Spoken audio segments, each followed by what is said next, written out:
Okay, so I guess I need to explain why I'm stranded here.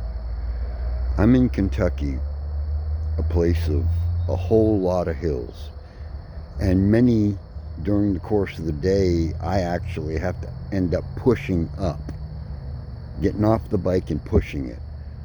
And with my heavy trailer, without my bike's help, I can't do it.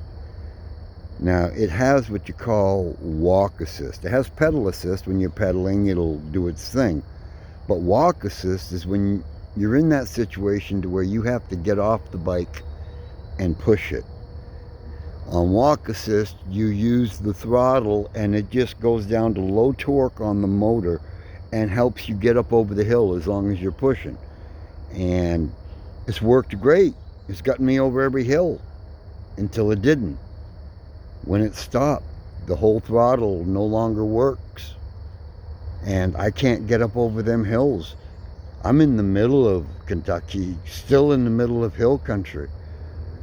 And I don't dare to go down the road with it, because if I'm stuck up and I can't get my bike up a hill in the middle of nowhere, I'm really stuck.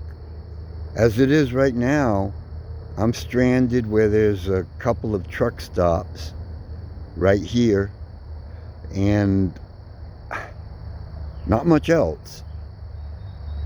And I need to replace this bike. That's the simple fact of the matter. If I don't, I'm actually kind of truly stranded. So I'm starting to GoFundMe. I'm going to order the bike, and somehow every bit of my money that I have will be taken up. I don't know how I'll survive getting down the road, but I'm going to do a pay-in-4 thing on the bike. It'll take up every bit of money and savings that I have to do it. But I need to do something. So my GoFundMe will be linked in the description below. If you haven't subscribed, please like and subscribe. And we'll see where it goes from here. Till then.